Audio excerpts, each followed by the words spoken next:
Rebonjour et bienvenue dans Europe 1 Midi. Napoléon. J'aime l'ordre, je suis républicain, pas révolutionnaire. Certes, il y a là une nuance. Ah, c'est plus qu'une nuance, c'est une conviction. Les révolutions basculent toujours dans l'anarchie. Dans le saccage, dans la sauvagerie. Rappelez-vous les Tuileries, quand les femmes mutilaient les cadavres des gardes suisses. Alors qu'au contraire, la République, c'est l'harmonie entre les hommes. Oui, mais c'est tout de même assez rare de trouver un être humain qui, ayant autant de pouvoir, ne se transforme pas en dictateur.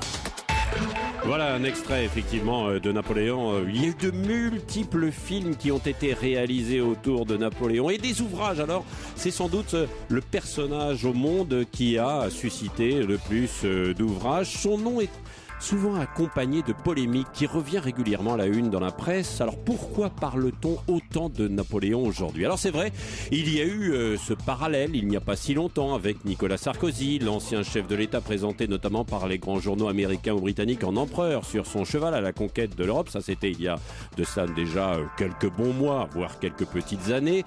C'était sans doute dû au caractère, à la personnalité plus qu'à la taille, quoique c'était aussi un point commun, Napoléon, Nicolas Sarkozy et même François Hollande, tous les trois entre un bon mètre 68-69.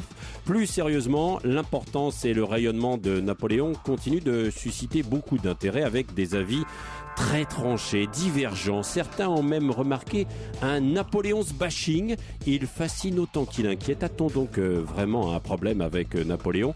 Nous en parlons avec nos invités et spécialistes. Oui, exactement, Patrick. Avec nos invités aujourd'hui, Thierry Lantz, historien, directeur de la Fondation Napoléon, son dernier livre Sans questions sur Napoléon aux éditions La Boétie, et puis Dimitri Kazali, historien, auteur de nombreux ouvrages et d'une comédie musicale sur Napoléon. Thierry Lantz, à votre avis, pourquoi parle-t-on autant encore aujourd'hui de Napoléon?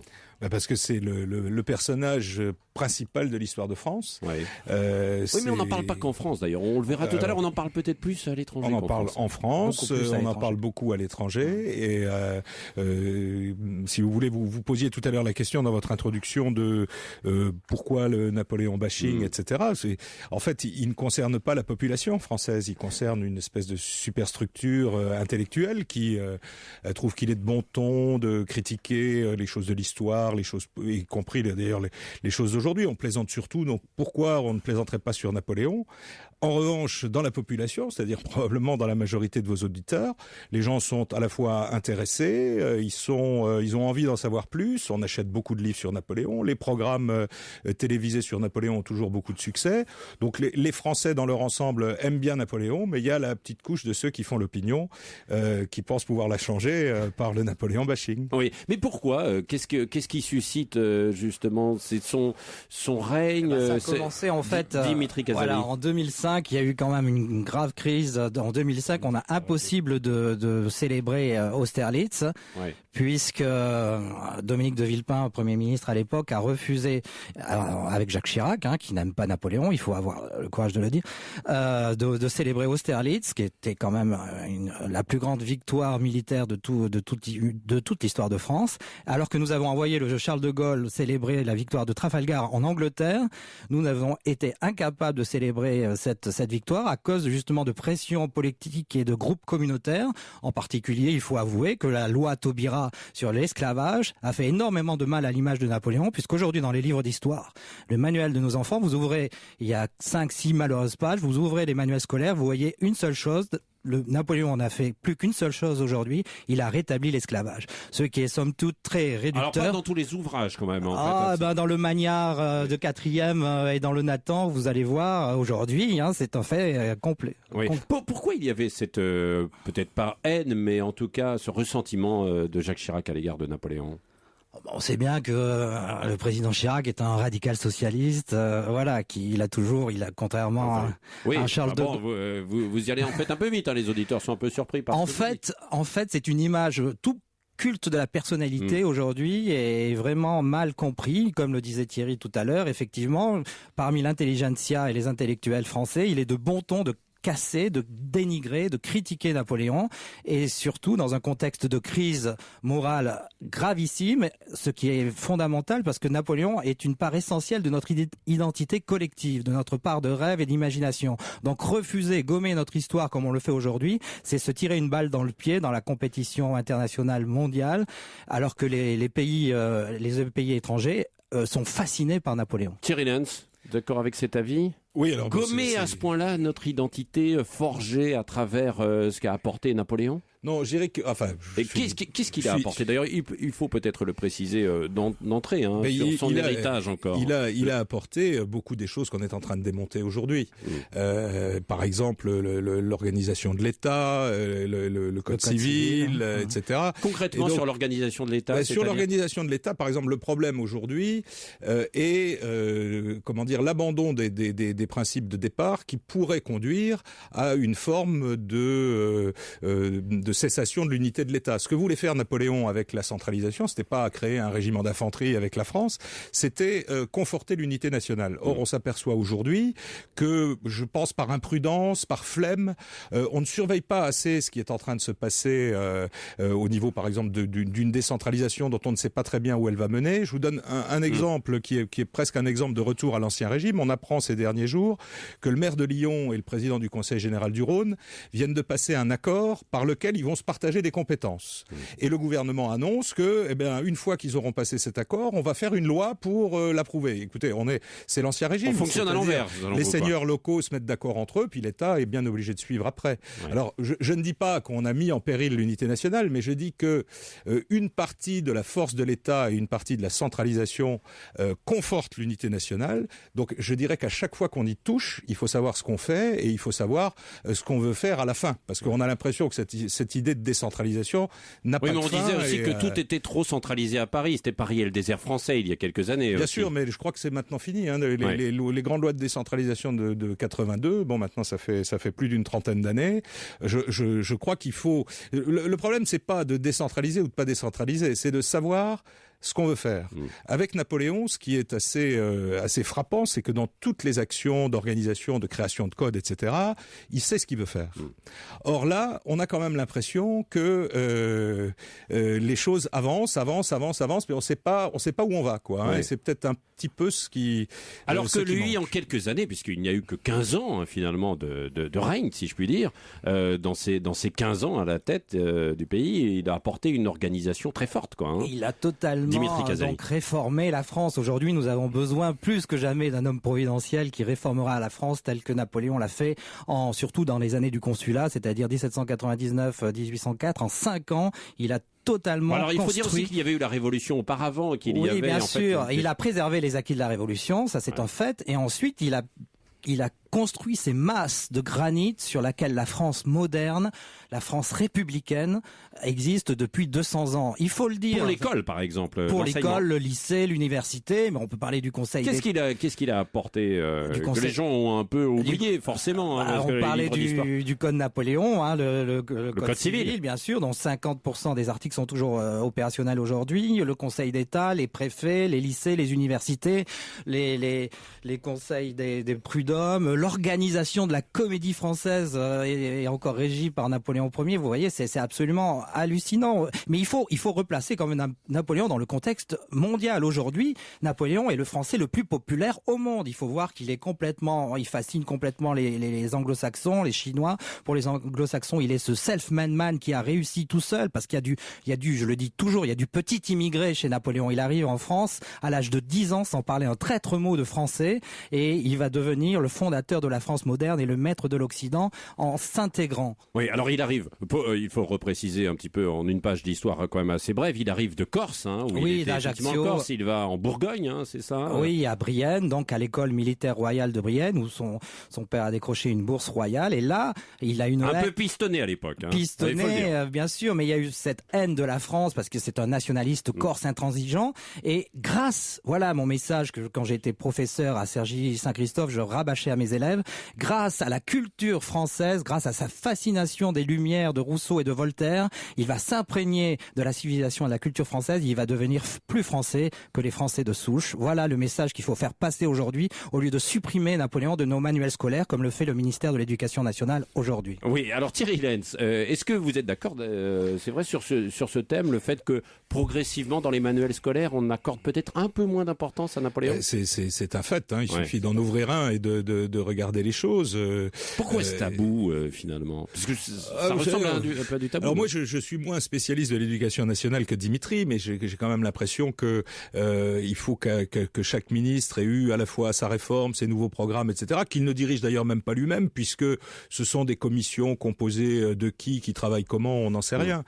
Sur l'affaire de Napoléon, il y a eu évidemment des protestations très véhémentes de la part de Dimitri, un peu moins de notre part, mais bon, si vous voulez, on sait pas. De votre part, c'est-à-dire c'est-à-dire que nous, on s'adresse aux gens avec qui on est en conversation pour leur dire notre inquiétude, c'est-à-dire qu'on fait la Fondation Napoléon. Hein. Voilà, mais ceci étant dit, on peut pas non plus, intervenir à tout bout de champ. Nous, on fait de l'histoire, on laisse à ceux qui en ont à la fois la force et la position de le faire. Mais c'est vrai que quand on essaie d'en parler au ministère de l'Éducation, on ne sait pas à qui il faut s'adresser. Hein, oui. Il faut quand même le dire. C'est-à-dire il y a toujours à la fois un porte-parole, un ministre qui a des projets, qui nous explique que tout ça, que notre inquiétude est vaine, que tout ça n'est pas du tout, qu'on a absolument rien compris.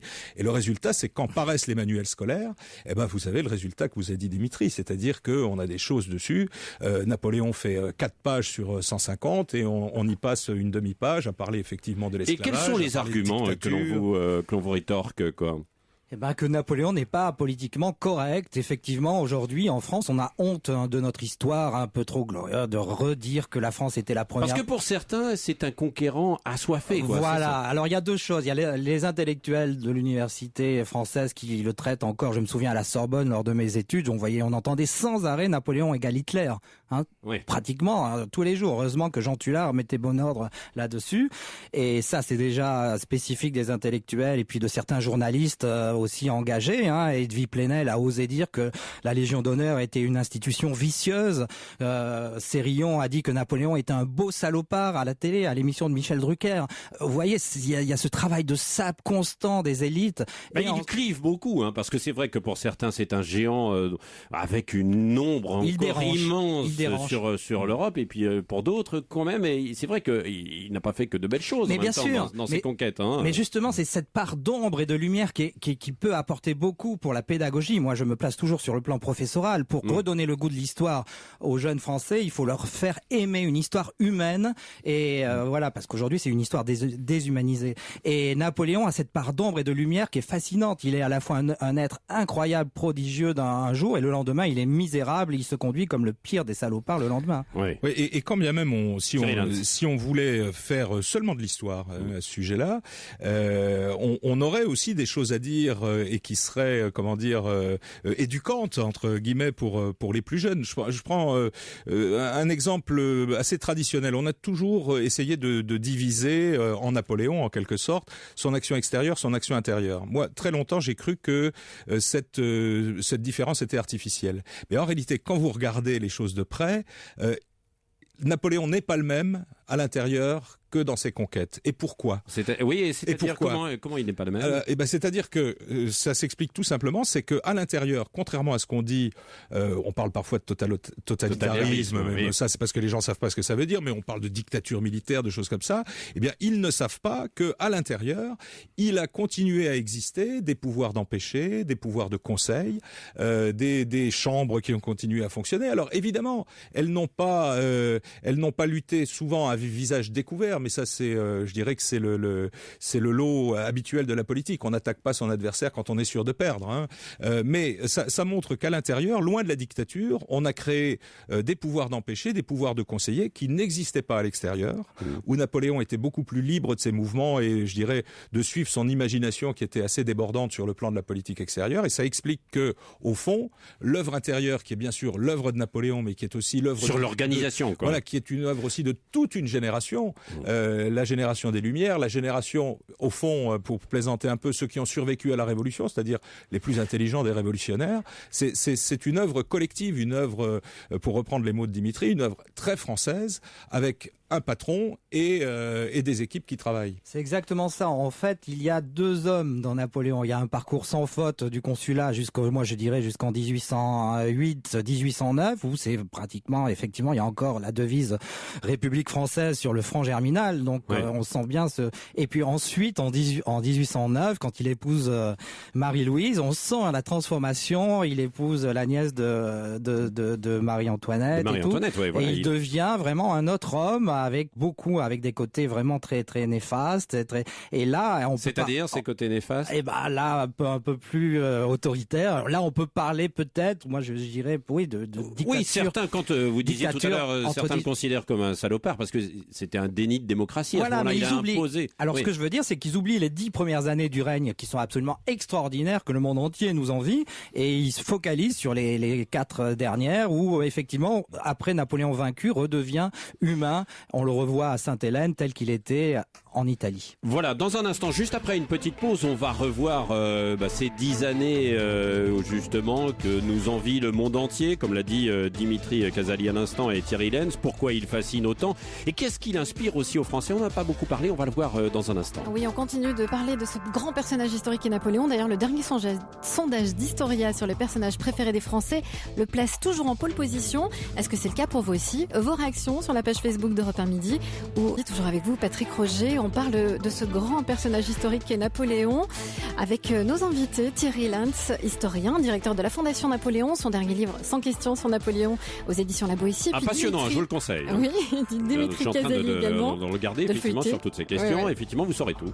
Et Dimitri Casali, historien, auteur de nombreux ouvrages et d'une comédie musicale également sur Napoléon. Oui, cette comédie musicale alors Dimitri Casali? Alors, mon but, moi, c'est vrai que je m'adresse essentiellement quand même aux moins de 20 ans. Je me suis, en mes années d'enseignant, on m'a appris la lente montée de l'ignorance et en particulier cette ignorance de l'histoire de l'Empire. Napoléon est extrêmement mal connu, méconnu des jeunes. Les jeunes, mais on a fait un JT de France 2 dernièrement à la sortie du lycée. Il y avait des jeunes lycéens qui disaient, on leur posait qui est Napoléon, ils répondaient un roi. Un roi, c'est hallucinant comme. Oui, parce qu'on dit souvent, mais il a régné aussi finalement. Et puis il a épousé Marie-Louise après, donc il y a eu peut-être une confusion, mais c'est vrai que oui. Et donc il faut redonner déjà le goût de l'histoire aux jeunes générations, comme ce fut le cas. L'histoire est une passion française depuis 200 ans maintenant, mais pas dans les jeunes générations. Malheureusement, les moins de 18 ans éprouvent même de la répulsion envers l'histoire. Donc il faut utiliser tous les médias modernes à notre disposition. Il faut pas avoir peur, un peu d'audace, bon Dieu, comme l'empereur. Oui. Et effectivement, j'ai eu cette idée quand j'étais au collège dans les banlieues en zone d'éducation prioritaire, de venir faire mes cours, certains cours complémentaires avec ma guitare électrique, de composer un opéra rock sur Napoléon avec mon groupe de rock Historock. Et effectivement, nous, depuis, on a fait une 20aine de concerts. Alors c'est assez curieux puisque... Vous continuez Oui, je continue toujours, mais on est surtout demandé à l'étranger. Oui. On a été joué à Londres, on a été joué en Allemagne, on va jouer en Italie, mais en France, on sent que c'est souvent les collectivités territoriales locales qui nous engagent. Et là, en France, il y a vraiment ce malaise avec la figure de Napoléon pour ne pas braquer. Effectivement, moi, je pense que la loi Taubira a fait beaucoup de mal en condamnant Napoléon comme criminel de l'humanité. Il faut rappeler. Thierry Lenz, qu'est-ce qui inspire aux Français justement, en dehors peut-être, vous avez dit, d'une petite minorité, alors dans la presse, etc., et chez certains politiques, qu'est-ce qui inspire Napoléon? Écoutez, vous pouvez savoir ce qui l'inspire en allant vous promener en ce moment au musée de l'armée, à l'hôtel des Invalides. Il y a une exposition qui s'appelle Napoléon et l'Europe, qui est une exposition sur le plan historique très équilibrée, c'est-à-dire à la fois elle présente, je dirais, les hauts faits du Premier Empire, et puis après les collaborations son cycle gagnant avec l'Europe, et puis son cycle de défaite. Le cycle de défaite, et on s'aperçoit que c'est une des expositions qui a le plus de succès depuis que le musée de l'armée organise des expositions temporaires. Donc ça veut dire qu'il y a au moins une grande curiosité des gens sur l'époque napoléonienne, et je pense très probablement aussi un besoin de renouvellement de l'historiographie napoléonienne. Très longtemps, l'historiographie l'historiographie napoléonienne a été centrée sur la politique extérieure, sur les batailles, les guerres, les choses militaires, etc. La conquête, quoi. On s'aperçoit que d'abord notre société se démilitarise, il y a plus de services militaires, etc. Et que les études sont maintenant beaucoup plus tournées vers ce qui est le social, la politique. Même on revisite la diplomatie sans la guerre, si vous voulez. Donc, je crois que, alors je suis moins pessimiste que Dimitri. Je crois que le public existe toujours, il se renouvelle, il est plus le même qu'il y a 20 ans, 30 ans ou 40 ans, mais évidemment il faut soutenir cet effort et c'est un peu à ça que sert à la fois l'action de Dimitri et celle de la Fondation Napoléon. Nous on fait beaucoup moins de rock'n'roll que Dimitri, mais bon, on essaye aussi de participer à ça. Oui. Pour ajouter à ce que dit Thierry, effectivement il a tout à fait raison, mais la France est la première destination touristique au monde, 70 millions de visiteurs chaque année.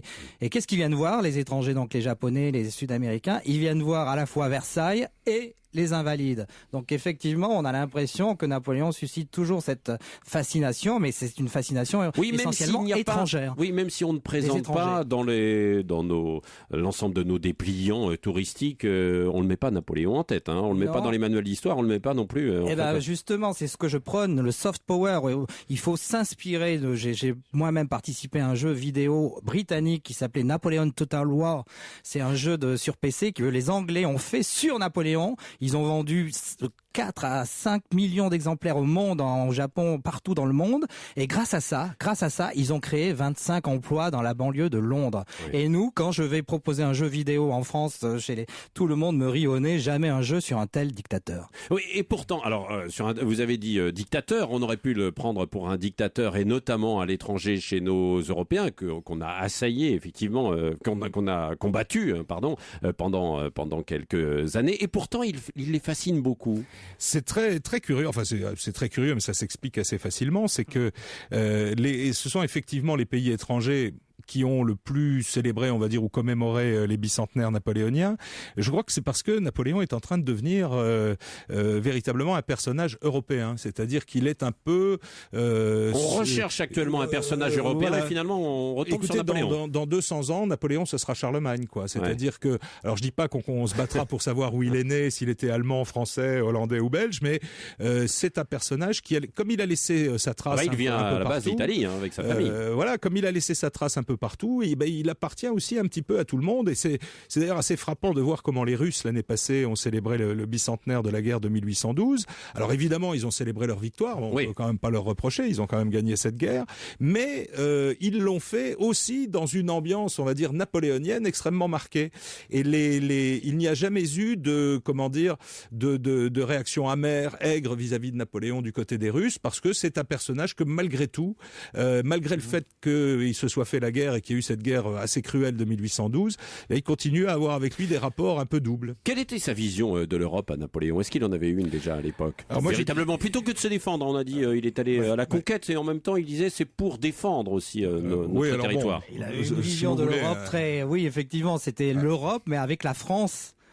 Comme au milieu, bien sûr. Enfin, vas-y Thierry, je pense. Non, vas-y. Tous les deux. Allez, Thierry Lantz et puis ensuite Dimitri. Écoutez, le problème de la façon dont Napoléon fait l'Europe, c'est que là, on est obligé d'aller quand même essayer de se mettre dans l'époque dont on parle. C'est-à-dire que la façon dont nous faisons l'Europe aujourd'hui, c'est-à-dire par la négociation, le compromis et les bisous, ça a 60 ans. Les 1500 ans précédents, on essayé de faire l'Europe avec les armes et en se faisant la guerre. Voilà. Bon, donc, alors il se trouve que c'est la façon dont Napoléon l'a fait. Lui-même, je pense, n'avait pas un projet totalement arrêté. Comme l'a dit Dimitri, c'était effectivement la prépondérance française qui l'intéressait, puisque c'était politique traditionnelle depuis Louis XIV. Ceci étant, il a eu quand même quelques faiblesses d'organisation, si vous voulez, par le choix de ses alliances, puisqu'il a changé souvent d'alliance. Et puis surtout, il a raté, à mon sens, l'alliance principale qui nous ramène peut-être un peu à l'actualité, c'est l'alliance avec l'Allemagne. C'est-à-dire que il y avait en Allemagne ce qu'on appelle la tierce Allemagne, c'est-à-dire ni prussienne ni autrichienne, donc c'est-à-dire le Wurtemberg, le Bade, de la Bavière, qui était demandeur d'une alliance française, qui était 1806, plutôt francophile, c'est-à-dire c'est au fond l'Allemagne d'avant l'Allemagne prussienne, et cette Allemagne-là, pour échapper à la domination ou prussienne ou autrichienne, avait une envie, un besoin de France.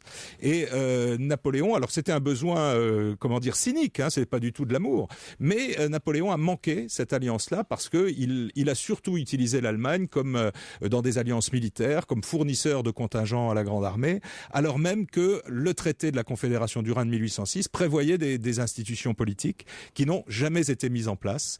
Et comme le signalait tout à l'heure Dimitri, au lieu d'épouser une princesse allemande, ce qui aurait été un joli coup à jouer, Napoléon a voulu entrer dans la famille des Césars et a épousé une Autrichienne. Il faut rappeler que les Allemands, comme des grands Allemands, tels que Goethe ou Hegel, quand ils voient Napoléon rentrer dans Berlin, quand il a conquis Berlin, c'est la seule fois où une armée française est rentrée dans Berlin, d'ailleurs, après Iéna, il faut le souligner. D'habitude, on est habitué à l'inverse. Hegel a dit « J'ai vu passer l'âme du monde ». Vous voyez, les Allemands, il y a ce côté romantique. Il faut dire que Napoléon, c'est le personnage. Il a écrit « Ma vie est un roman ». C'est un personnage hors du commun. Qui oserait raconter l'histoire d'un petit immigré corse qui arrive en France sans parler un traître mot et qui finit maître de l'Occident? C'est hallucinant. C'est pour ça que tous les écrivains romantiques de Victor Hugo à Flaubert, en passant par Stendhal, ont vu. Il y a c'est un personnage, comme disait Schopenhauer encore en allemand. Napoléon est la plus belle manifestation de la volonté humaine. Thierry Lantz, un Napoléon aujourd'hui pourrait exister ? Je vous dirais ça dans 200 ans. Moi, je fais de l'histoire, donc j'ai pas d'idée sur le sujet. En tout cas, s'il existe, on l'a pas encore remarqué. Oui, voilà. En tout cas, si on veut vraiment que l'histoire de France redevienne une source d'espérance pour nos enfants, il faut cesser cette lamentation et ce dénigrement et cette repentance dictée par certaines personnes. Et chez les enseignants, Dimitri Casali, il est perçu comment ? Il est extrêmement mal connu, méconnu. Moi, j'ai plein d'enseignants qui m'apprennent. Je vois le niveau, malheureusement, c'est absolument hallucinant parce qu'on leur apprend effectivement les relations économiques entre la Bourgogne et le nord de l'Italie, où le prix statistique de la veille de la Révolution, c'est le poids de l'école des annales. Enfin, c'est un autre débat. Merci. Voilà. Il y aura le bicentenaire de Waterloo qui aura lieu, Thierry Lantz, donc en 2015. En juin 2015, avec prévu le jeudi 18 juin 2015, une cérémonie œcuménique, je vais dire, entre tous les belligérants ou les chefs d'État. En France, il n'y a rien de prévu pour l'instant ? Écoutez, en France, je vous dis, il y a ça. Et puis en 2016, quand même, une grande exposition Sainte-Hélène au musée de l'Armée. Au musée de l'Armée. Merci Thierry Lantz. Et donc évidemment, si vous voulez connaître en détail Napoléon, répondre à 100 questions, vous saurez tout. Donc dans ce livre aux éditions de la Boétie. Et puis Dimitri Casali, en dehors de la comédie musicale, il y a aussi Les Morts à la Condhistoire. Pour l'été. Pour l'été, effectivement, ça se lit très très bien. C'était aux éditions de l'Express Roularta. Merci. Dans un instant, juste après les titres de midi.